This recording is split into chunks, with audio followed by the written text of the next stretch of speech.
Alright guys, I'm here with Dawn. I'm meeting her for an on-site investigation. Uh, we're going to talk about some of the encounters that she's had, and then we're going to go look at kind of some of the areas it's happened in, and then we may eventually do a nighttime investigation around the area and see if we can get any vocals or any physical evidence to show that something may be still passing through. I talked to her the other day. There is a police report from the Nowata County Sheriff's Department. Uh, there was a sighting of Bigfoot.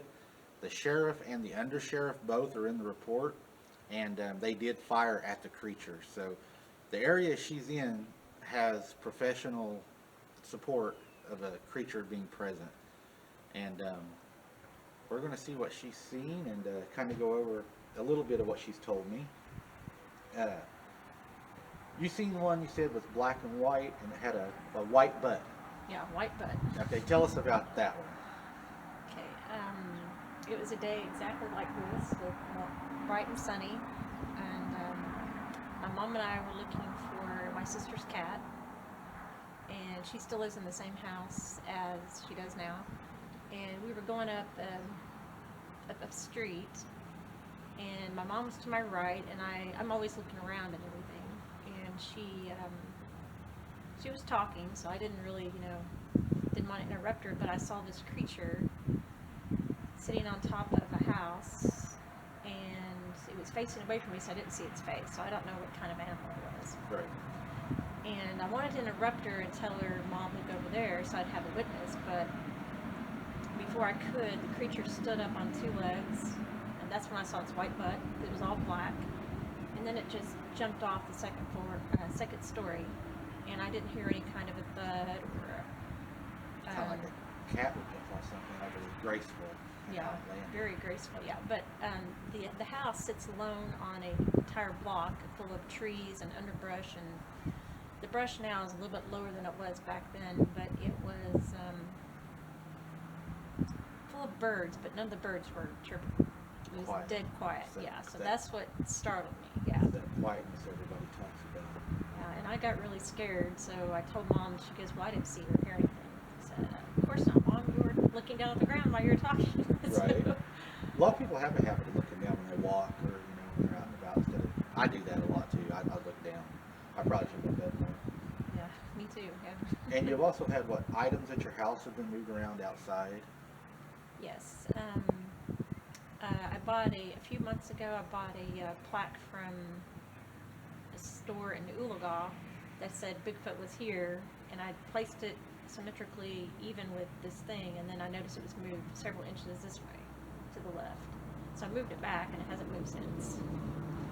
And yeah, I had security cameras there, but they didn't. Whatever happened, it must have done it during the nighttime because the camera didn't pick it up at night. And then your sister, she had a pretty big encounter with a creature in a tree that was making some very loud vocals. No, that was me. That was you. That was me. Okay. Yeah. 2 weeks after this other incident happened. Yeah. Where did that happen? Is that? The same block where the house was at. So we're going to be visiting that area today. We'll go look at it. Yeah. And you said it was very loud? Oh, very loud. Yeah. Right. It was so loud that I thought somebody's TV was up loud, and I thought, why aren't the neighbors calling the cops? Because it was that loud. It was. I mean, we're used to hearing loud music from people partying sometimes, but this was way louder than that. And how would you describe the vocals? Like if you were at the Tulsa Zoo and the monkey exhibit, and it's all enclosed and there's no sounds escaping. It's just really heightened, like really high pitched, several monkeys talking at once kind of a thing. But I know, as far as I know, there was only one creature. Right. Yeah, I didn't dare look over there because I was too scared. I figured I would run, and Right. I'm not gonna run. And then you had there was a noise. You said y'all heard it was a cross between a pig and a horse, maybe, kind of. Yes. Let's see. I moved out of my parents' house in 2012, so it was November of 2011. And I was taking nighttime pictures with a spider with my camera on the end of my parents' porch, and I got the feeling I was being watched. And I was facing the south, and there was a big street light, and then so I heard that noise coming from my brothers. My brothers live across the street, and it was above it had to be like 6, 7 foot tall. And so so I edged my way back to the front door with my back to the window because I wanted to keep an eye on if anything was coming toward me. And I opened the door and told my dad, and he just went back to sleep on the couch. So Mom came out. We turned the porch light out. Well, I already had that porch light out. We heard it again, but this time it was behind my brother's house. And then my brother Paul comes out with a flashlight and said, "Did you guys hear that noise?" Because he had heard it. He was in the kitchen, and their kitchen is in the back of their house. So we all three went out there with his gun and all that, and we didn't hear anything but the chickens squawking, neighbors' dogs barking, and that's all we knew. But whatever it was, it scared the chickens. It might have been wanting a chicken. Yeah, I think so. There are a couple of them, maybe. There were 6 of them total. And then your sister saw one. It was by a stop sign. Yes, it was about 2 to 4 years ago, I'd say. She used to go to work early in the morning, and she was out there about 3:30, something like that. And there's a street light down there by that stop sign. And she said she saw it running from the street, across the road, and then it just jumped over the fence and ran through the pasture. And so that must have been a Wednesday morning, because at church, after church, I took my camera and measuring tape, and I measured it was 9 foot tall, Right. from top to bottom. So you're looking at what, 9.5, 10 foot tall creature. Yeah, and it scared her pretty bad. It was she said all she could see was just a big black mass just running and then jumping. So pretty large. Pretty large. But Yeah. agile. Very agile. Yeah. Jumping. Was it jumping over the fence? Is that what it? Yeah, the barbed wire fence. Yeah. And I know a lot of people are going to ask this question. At the house you're staying at where this happened, has there been any paranormal encounters? My parents' house? Yes. Oh yeah, since we moved in 1982. So there has been paranormal. Y'all know I don't investigate paranormal. I've had experience with paranormal, not something, but a lot of people ask me, are cryptids and paranormal, I guess, associated? And a lot of times it does. Why, I don't know. I don't know if one's attracted to the other. A lot of people think the Nephilim blood. I don't know what your thoughts are on that. But they think because of the Nephilim. I've got some theories on the sounds that they make. I'm Christian, so in the Bible, they talk about Satan, how he was a beautiful singer, beautiful music or whatever. What if it was due to his vocal cords? And some of these carried that trait down with them, and they're able to produce these noises that are higher and lower than what we're able to hear. It's just a theory I have. Yeah, that's an interesting theory. Yeah. It's just what I've come up with. I think that it's a possibility because we all carry a little bit of our mom and dad with us, or whatever. It's hereditary. If you find more facts, you might prove that theory right. I hope so. So is there anything else you'd like to tell anybody about this area? Like, we're close to Ulagal Lake. About 4 miles, yeah. So Ulagal Lake is what, 4 miles, what would it be? What? East of here. East of here, yeah. I'm in a new town, east of here. And it's a very secluded lake. It really is. It's got a lot of bottoms. Yeah, it really does. Yeah. It's let's see. If other people have seen or heard anything, they're not really telling their stories. But I'm not afraid to tell my story because I figured, hey, at least I'm recording history, and somebody down the line might say, hey, she could do it, I can do it too. Right, and we know what we've seen. I've seen it. I've had encounters, and a lot of people don't. In my profession that I worked in security, worked with law enforcement, and it's just not something that you talk about because it can, they ridicule you. But if you've seen it, you've seen it, and that's what I try to tell people. I've seen it. I've definitely seen it. Lived in it as a kid. Seen it as an adult. And my granny and my mom. There was 8 kids. They all seen it. Their friends seen it. There's so many witnesses and so many. You have to look at the amount of people that see something, and people say, well, you was hallucinating. What you was hallucinating was the other 8. We're all going to see the same thing.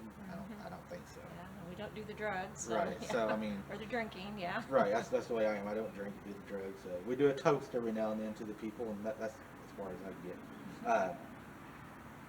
Cassie, I think Cassie will probably be working on this case also. I've asked her. This case is okay. I told her. I don't know if I told y'all. This case touched home with me because it is close to my granny's house. The things that she witnessed are very similar to what my granny witnessed, and we're just across the lake, and the creature she saw matched a lot about what my granny saw, and it just made me wonder if this wasn't the same clan, because it's not. I mean, a lot of people look at the highways, but if you go as the crow flies, we're really not that far apart, Yeah. and. And maybe they swam across the lake. I've heard stories. Right, and Uligal Lake also, is shallow. I mean, there's places you can just walk across the lake in the middle of it. I've got stuck in a sandbar in the middle of the lake. So, I mean, it has its deep spots, it has its shallow spots, but also we have what? Like I don't know, probably a redneck word for it. We have like a land bridge between, the Uligal Winganong Road. Oh, Leon Road. And Yeah. it could travel that. My sister, I'll tell you a story you'll probably find interesting. My sister, she delivers newspapers, and she was coming through there one night, and she said there, where the bridge is at, there was that pylon there, and she said that there was something sitting on it the size of a gargoyle, and her husband both seen it, and it flew off. And she said, I've seen movies, and she doesn't believe in this stuff, but she said that's the only thing she would have known that would have been. I think I've heard something about that too, but not around here, but that's scary. Well, even my granny down at her house, we would have like snow, and we'd have the creature would be there that night, and there would be footprints in the snow, and they go out to the middle of her field, and they stop. And me and my cousins would say, how did it do that? Yeah. So we went back, and we still like my granny a lot. And we asked her, we said, Granny, how would that thing walk out there in the middle of a field? There's no trees. Grandpa just had a pasture, for cattle or whatever. And they're just gone. She said it's simple. She said they fly. Oh. I said they fly? And Granny, that's when Granny told me, she said, not everything down here is Bigfoot. And that's where my mom, going up on the porch, saw the creature lay its head up on the step. They had the large concrete steps. You know how the old houses where they had the big steps up to the porch? Oh, yeah. It laid its head on the step as she was there, and Mom said the best she could describe what it looked like was a werewolf. It didn't have the monkey face. She said it had like a short, stubbish snout, had the real pointed ears, big eyes, the big nose, but it had its nose far enough down. If this was the step, you could only see the top of its snout. You couldn't see the bottom. It was like peeking up over the steps at her. And she ran in, and then there was another creature down there that was witnessed by 3 adults, and their house had burnt at one point, and they had to look. They lived down there, but they didn't have a roof on the back part, and they were sitting in the back one night, and it looked up over the side of the wall at them, and they said it didn't have no chin. It just had an upper mouth with teeth. So a really weird looking thing.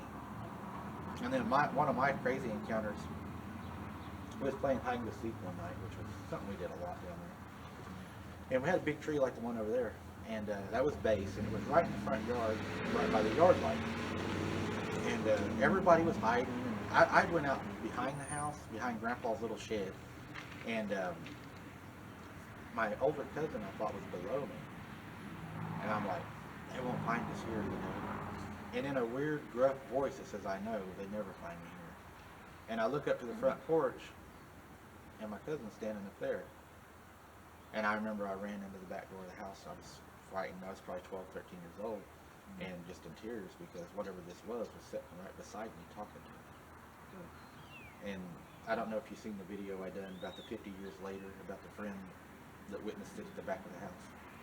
I think that sounds familiar. I think He wouldn't talk about it for 50 years, and wrote me a letter on his deathbed for what he's seen. That's how bad it scared him. He wouldn't even talk about it. I remember Granny telling the story about him running outside, chasing it, because he was a big man. He fought a lot back when he was, a kid. He was a rough type. Yeah. Big. He was a logger. But whenever he came in the front door, they said he was as white as a sheet. Said he just fell on the couch, and I said, "What'd you see?" He would never tell anybody for 50 years. And then finally, I got into doing this and questioning, and he got COVID, unfortunately, and sent me a letter on his deathbed and said, "I think it's time you know what I seen." And I read the letter, and it spoke to him too. I believe it said hello, and it looked at him sideways and smiled, through the teeth. But the weird thing he said that I thought that really caught my attention was how it wasn't eating through the front of the mouth. See, my grandma would dump the scraps out the back door because my grandpa was a logger, so he was gone all the time. So having, 6 girls, 2 boys, they didn't go outside anymore than they had to, so they just dumped it out the back door. Well, it was coming up eating. Yeah, it was attracted to it. Yes. But he said it was eating through the side of its mouth, not through the front. He said it was like shoving the food in the side of its mouth. And I thought that was very interesting because, and the way he said, like, it was sideways of him. Like, he came around the side of the house. It was facing the house, eating, and then it, like, sees him. But it doesn't face him. It kind of does the head turn, and he said it goes, hello. And he said he just froze. And he said, whatever this was, he said, I knew if it wanted me, I was dead. He said there was no way I was going to beat this. It drops to all fours, goes off. And this is across the lake. Yeah, just across the Gargoyle type thing. The gargoyle thing was on the lake, on the Winganong Road Bridge, right there at the bridge. And she said it flew off toward the water. It leaped and flew. Makes you not want to go outside at night anymore. There's a lot of weird things in those bottoms. I'm trying to get Cassie to do an overnight with me, maybe down at a very, very secluded spot. A lot of people's tried to stay the night there. Couldn't. I don't know if you've seen the video. I'm not putting her on the spot, I promise. I've got so many videos, I don't remember them. I don't even remember the name. There was a guy staying down here, and I was going to go fishing there. And I didn't get to fish because they were there, and I wasn't going to interrupt them. I don't interrupt people. If you're fishing, it's your spot, it's your spot. And I went back, I think it was the next morning to fish, and they were still there because they had camped. Man, they were packing stuff. You've never seen people pack stuff. And I walked up there, and he's like, we're getting F out of here. And I'm like, what happened? He's like, man, we had an encounter. And I'm not even looking for an encounter video. This guy's just like freaked out, him and his wife. And he's like, come here. So we walk over, and he's like, we was in our tent, we heard something walking out here really big, and check this out. Huge footprints. And I do have them in the video, I took photos. And he's like, I think I saw the video, or I think that sounds familiar. yeah, and he's like, look at my truck. And I walk over, and his truck is like bashed in. And I'm like, oh my God, is it okay if I document this? And he's like, you can get it done before I leave. So I'm trying to hurry and get everything done before they're gone. And on his back windshield is a huge handprint, and I got that. So whatever happened to them was enough. He was ready to go, and it's enough that I want to stay the night there if I can get somebody to go with me. Maybe Cassie, I don't know. I have to talk to her about that. But yeah, it's a pretty hot spot. I think we probably will go look at your house, and you can show me the footprints you took and stuff. And yeah, and there was one more story. My sister, my sister has 3 kids, and her youngest nephew, he's a middle child. She had him on the back of her bike. We were doing some kind of a night game we were playing. So this would have been about 2002, well, between 99 and 2002, something like that. And she was parked just down the street from where she lives now. And she didn't live there at the time, I don't think. And there's a street light, there's a big row of trees, and she saw something, what she calls a juvenile, peeking out from behind the trees because she said it had red glowing eyes, or orange or red glowing eyes. Yeah, and so she said... Daytime? Nighttime. And she said she got out of there really fast. So. Yeah, I would too. I don't blame her. All right, guys, we're going to go to the location and see what we can see, and she can kind of explain some things to us. And thank you for sharing that with us here. Oh, you're welcome. Did you want me to share what I was going to talk about on the 25th, or do you want to wait till the 25th? Let's wait till the 25th. Okay, Yeah. it'll be a surprise. Yeah, we'll do a surprise on that one. Yeah, because you got me really interested in wanting to see where this stuff's at. Yeah. All right, well, let's go do that. All right, guys, we're at the location of one of the houses where she saw the creature on top of the house. And it jumped from this house, correct? This is the one with the white butt. Yes, the one with white bed, yeah. Okay. So she's going to show me exactly where it was at. I'm going to take some photographs of the area so you'll be able to see them in the video. And she's going to kind of tell us what she was doing as what she's seen. I was looking while we was driving down here. And there is kind of some secluded areas in this area. I noticed there's a big open field there, and there's a lot of brush over there. And people have to understand, in our part of the country where we live, there's small communities, but our communities are, Yeah. got a woodpecker. Yeah. Our, Talala's name's Leaf, yeah. our communities are in the middle of nowhere, a lot of them. I mean, Talala's what, how many people live here? About 270. About 270. Just in the town limits, and about 900 Talala area, yeah. Right. Okay, I'm going to just follow you with the camera. And I'm going to let you just go ahead and talk and tell us what you were doing, kind of what happened and everything. Okay, so I was probably standing right about here. My mom was on my right, and we were walking this way. Okay. And I looked up, because I'm always looking up, I try to, and I noticed on where the triangular point is on the right-hand side, Uh-huh. the creature was standing on the very top, sitting on the very top. And we kept walking, and then it stood up, and then it just jumped. So it had to jump because it made a kind of a leap, and that's when I noticed it had a white butt. So it jumped off toward the back of the house? To the back of the house, yeah. So we were still walking this way, and I told Mom I don't want to go that way, and she said why, and I told her what I saw. Right. So it went to the left side of the house or to the right side of the house? Well, it just went to the back. Well, it was on the right side of the triangular part. So could it have went down the back maybe? How it sloped, you think maybe? It could have, yeah. Well, I think there's another extension on the back of the house. We'll walk around and look at that too. All right, guys, I want to grab a few pictures of this.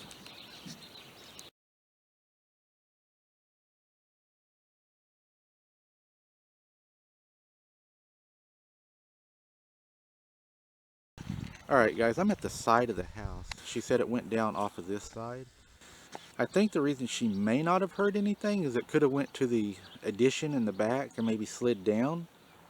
Or, like she said, they are agile. They can land like a cat. You know how a cat can jump and you don't hear anything. But she said this was a lot more grown up too. And you can see here that there is a wooded area. And it looks like it goes pretty far.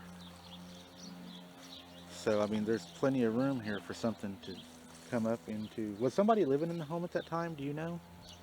No, it was vacant. So the home was vacant. And did you have any other encounters here that you know of? Yeah, the tree on the other side of the block, same block, is owned by the same people. There was that creature that was making the noises and stuff.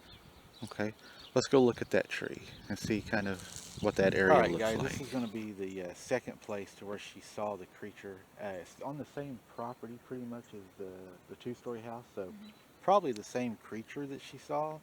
But she's going to kind of walk us through kind of what happened on that day and kind of what she's seen and what she heard.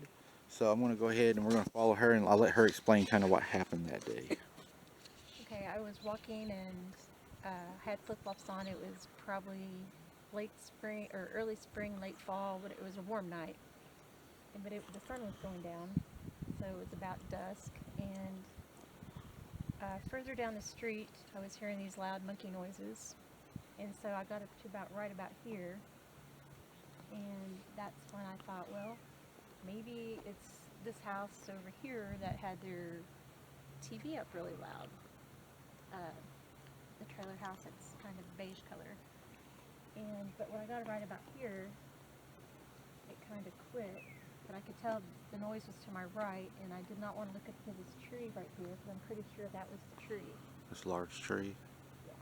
And my heart was beating really fast, and so I just kept walking and just, thinking, okay, what could it be? Right. So, I'm pretty sure it was this tree, and this happened maybe a little over 10 years ago. Right. And so by about the time I get to, that's when I realized that their windows were shut, so I realized it couldn't come from there. So I got up to right about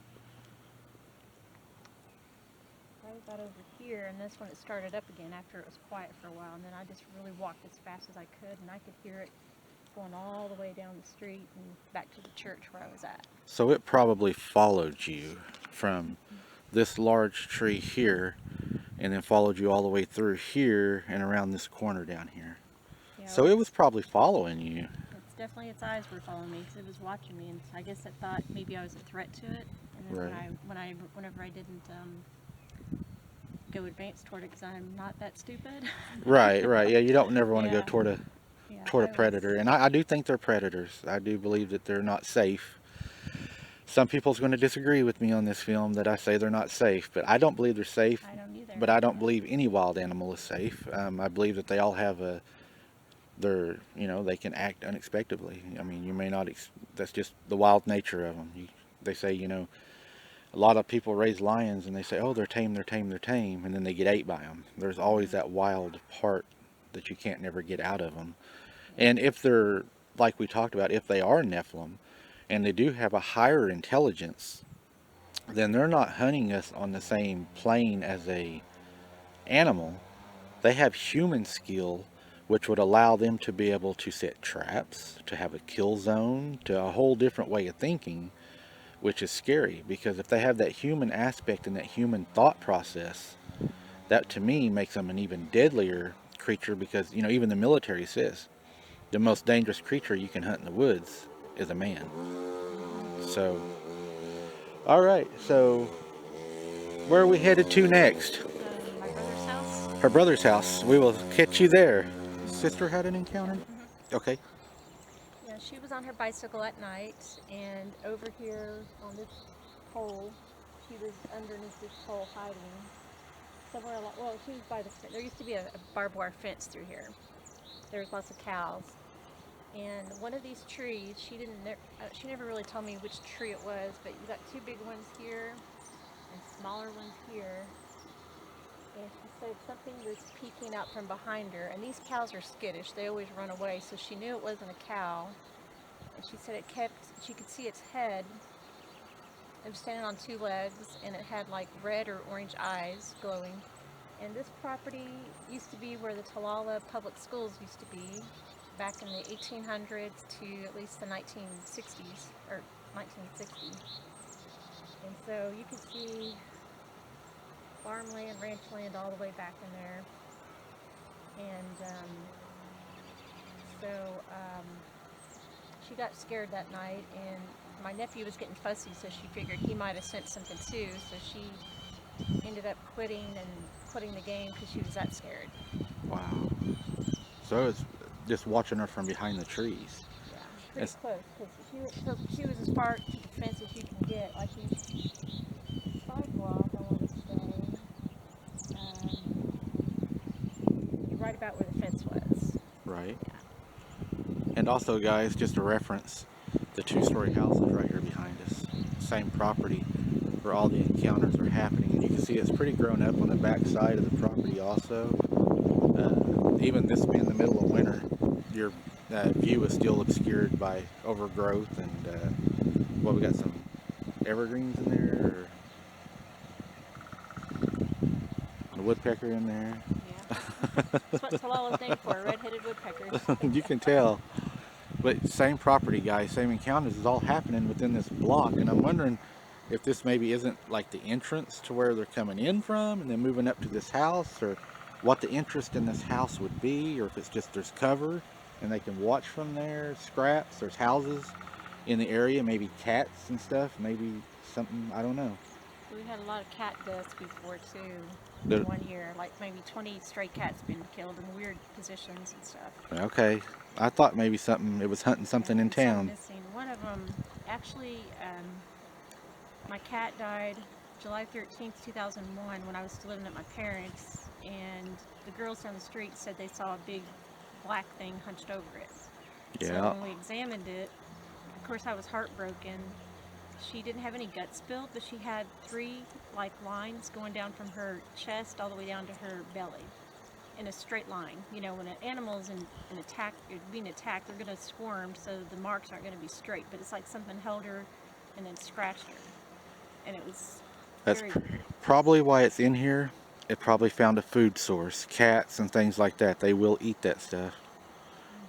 Okay, so That's now why my cat that I have is indoors. Yes. Doesn't go out in the fences. So where to now? What's the next thing? My brother's house. We're headed to her brother's house. That's another encounter? Wait, before that, Yeah, that was the last encounter. But the stop sign Uh-huh. on the street, we can go there.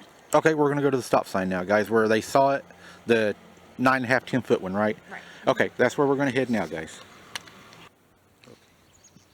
Okay, this next story is from my sister. She lives next door to me, so her house is on the corner, the tannish one, with the brick. And she was getting to her car about 3:30 that morning, 3:45, something like that, maybe 4 o'clock. I'm not sure. And this is about anywhere between 2 and 4 years ago. And as she was getting into her car, and she always faces her car. They always face her car that way. So she was looking down this way, and she said on this street, she saw running this really tall black creature. And you can see the street light, which was different back then, but we have a new one, so it's a little more wider. So anyway, she said she noticed the stop sign, and the creature's head was above where the street signs are. Oh, actually above the street signs. Above the street signs. Oh, yeah. wow. Yeah, because we measured it, or I did, and it's about 9 foot tall, or at least. Well, I'm not sure how long the street sign's been on there for years, so I assume that was it. And then she said it ran across this street here and then jumped over the barbed wire fence, and then it kept on going toward the lake. The lake is toward that way. Yeah, and y'all can see we're facing the lake now. It's just over that way, and you can see it's a lot of open field. And another place, you know, it's also got a tree line that it can follow, and looks like there would be, easy path. It'd be easy traveling, especially, there's no brush or nothing to slow you down. And this property that we're looking at right here, I'm going to zoom in on, is the same property that the old school was on we just talked about, in which it would be crossing that property over to the two-story house to where all the sightings have been happening. So pretty much a pretty hot area in this area right here, but she said there was a lot of stray cats, and a lot of them ended up dead in peculiar positions, different ways. So it's probably the food source is what's been bringing it into this area. And I'm going to let her tell us where we're going to go next and what we're going to look at. Okay, the next one would be the old church parking lot, and that's where I saw. It was about the same time frame because my cat was still alive at this time, and I would always listen to music at night on the swing sets, and there's a row of trees, and when you're sitting at a spot, you pretty much count how many trees are there before the sun sets. And I noticed one time there's an extra tree that shouldn't be there, and something was moving, and it scared me enough that I decided I would sit at the front porch and listen to music from then on. Right. Now I'm going to try to show everybody. I'm 5'11", 6 foot, depending on what I wear. But if I stand over by this sign, you can see, I don't know if you can see real well, but this thing's huge. I reach about 8 foot is about where I reach. So that's a large creature. And then to move across this field here. This is definitely one of the bigger ones I've investigated. Most of them are 6 to 7 foot tall. That one there, he's going to be a 10 and a half foot. This is going to be a large one. Interesting. That's probably why you found the large footprint you found in your yard and stuff. Yeah.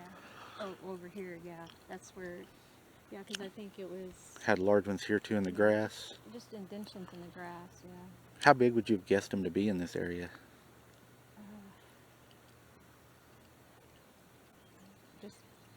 Just big. Yeah. Yeah, it's hard to tell. I'm not good with measurements either. The biggest ones I've ever seen were 18 inches. That was the largest. Oh, that's still pretty big. Yeah, that's a Bigfoot.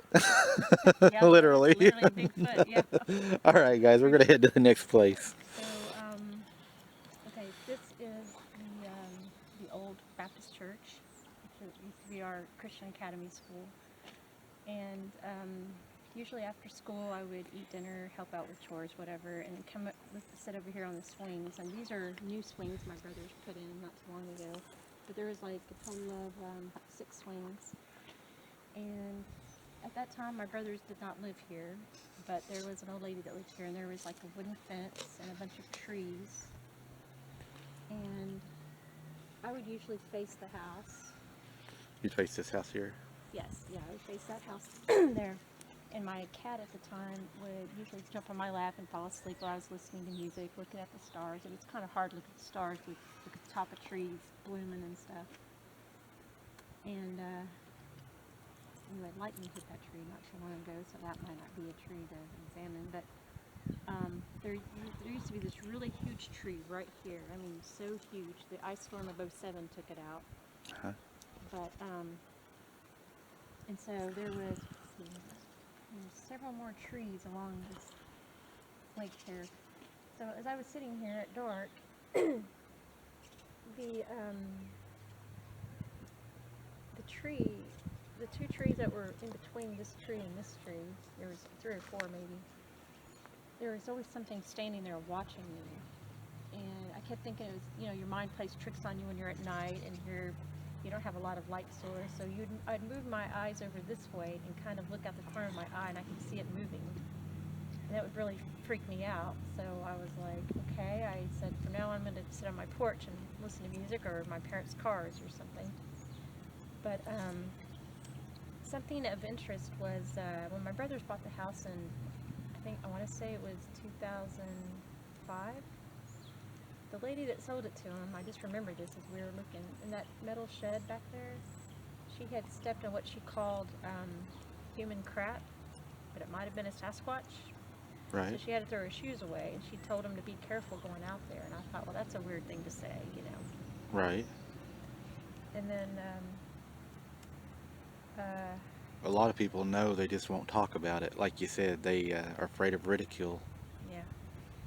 And yet I'd seen that creature more than once sitting out here, and I was like, man, I'm just getting the feeling I'm being watched. It was really creepy. And our school is haunted, so I thought, well, maybe it's something to do. So I started facing this way at times, and then, you know, I'd switch back and forth, and I realized, you know, I'm not going to put my back to this part back here because it was really dark. Right. So, no, I'm going to start facing this way, and then this went over for a period of several months, and I thought, I think I'll just stay at the house and just, you know, be outside with my cat and sit on the car and listen to music, you know, enjoy Right. the night air. So what happened in this place? You said you had a recent... It's a period from, see, we moved here in '82, so I would say the mid-'80s is when, is when things started happening, and, Let me turn away from the sun. yeah, yeah. Might be better. Yeah. And things were happening when we were here at church. I would notice things, but it didn't really pick up until, like, so we started school in '89, so shortly after that. And we attribute it to back in the '80s when a girl did a seance in there, in this back bedroom, or this room right here, this first window. And that's across the hallway from the bathroom. So anytime one of my students had to use the bathroom, they would always see, hear, feel all kinds of things, smell and voices. And so I would always have students to write it down, or I'd write it down for them if they couldn't do it. Right. And the auditorium part is definitely over 100 years old. Oh, wow. It was built in 1917, I think, when it was finished. And the other wings, there's 2 separate wings. They are a little bit, they're built in the 60s and 70s, I think. One wing was built in the 60s and 70s. Wow. I like the history on that. Yeah, me too. I like the bell. I like the bell up there. They still have. Allowee had a Baptist church also. It had the bell, and they removed it and made it into the civic center. And I remember ringing that bell as a kid. My grandma, you know, she was a Sunday school teacher, and I got to ring the bell. Yeah, my dad would ring it every Sunday for church, and sometimes I was late for church. I'm like, well, it's not good for a preacher's daughter to be late for church. Right. All right. So where are we headed to now? Well, the next, after my brothers moved into this house, Uh-huh. this would be about 2011. Oh, your brother lives right here? Mm-hmm. Okay. Yeah, and this is where my parents live. Okay. And this is where I lived when the incident happened. I was sitting on the edge of the, Is it okay to film her house? yeah. Okay. So, oh, they come over to it. Yeah, that last column on the far right, I was down that step filming a spider in a spider web. Uh-huh. I had already turned all the porch lights out, and you can see the street light right there. Uh-huh. Well, that's when I noticed or felt that something was watching me. I felt uneasy. So while I was still standing there, that's when I heard the sound coming from probably about the third mailbox down. Uh-huh. And that was out of the view of the light, because the light was a circular light, or just when it went down. Right. And it made its way. Well, I did not know. I guess my brothers cut down their Russian olive trees, but I don't come over here very often. But that space in between this tree and that tree there, that's where the 5 Russian olive trees were, and they were really tall by this time. And it went back that way, and that's whenever I went in the house and told my dad something was out here. Something made a noise like between a pig squeal and a horse in pain. It's hard to describe. Have you ever heard a horse in pain? Right. Kind of like if you saw the movie Tremors, when the horse was being dragged down, that kind of noise mixed in with the pig grunt. Right. And so I left the door open. My back was to everything, because my back was to the house. And so my mom came out. We stood on the porch listening, and my youngest brother came out, and he had a flashlight, and it scared us. And he said, "Did you guys hear that?" And I said, "Yeah." And their kitchen is in the back of the house, and that's where their chicken pen was. They had like 6 Rhode Island red hens. And he said, "Well, I'm going to get my gun and go examine it." And we all heard it again while he was out there, or before we heard it twice. I heard it twice. Right. And we go out there, and the neighbor's dogs over here were barking all over the place. The chickens were squawking, and one of them was so scared that it laid on its egg, and it had egg mess on its behind until we got rid of it. A few years later, we couldn't ever get her to sit still to take it off. Wow. And then my brother was building them a separate pen, and he was laying some black tarp over it, and something had ripped the black tarp off the nail guns when he nailed it in there, and just ripped it completely off. And we know it wasn't the wind, because it does get pretty windy here in Oklahoma. Right. At least in our part. Yes. Something's messing around for sure. And I think it may be attached to you as much sightings as you've had. It may have an attachment. I think that's a possibility. I think so, yeah, because this is the swings right over there. This is where I found my cat dead, where the girls down the street. Right. 2 houses down, which is actually related to the people who are living there now. But yeah, they're the ones that they could see out their window, I guess, over here, and they could see this huge creature just hunched over it, and the dogs were going crazy. So Yeah. they didn't think it was dogs because it was too big.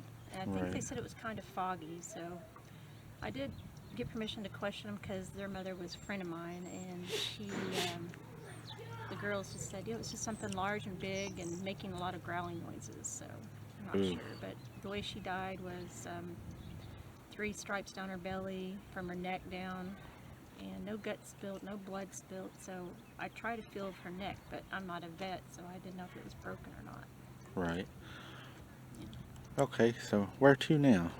As far as I can remember, I think that was the last part. That's the last one? Last one, yeah. All right, so guys, I want to thank her for showing us around today. She has a lot of good information. I think it's possible that she may be one of them is attached to, with how it's followed her from where she's been to where she's at. And I want to thank her today for sharing her story. That takes a lot of guts to do that. And I think we're going to talk to her some more about some other things in the future. Y'all definitely are going to want to hear. She has a lot of good stuff still yet.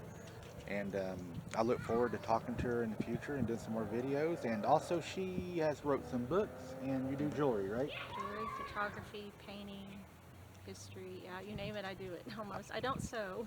Right. And I want to help her out. She's a good person. I'm going to put a link in the description of this video where you can contact her for any of the things that she has and help her out a little bit. And as always, we appreciate y'all watching. And as I always say, keep your head on a swivel and don't be something's next meal.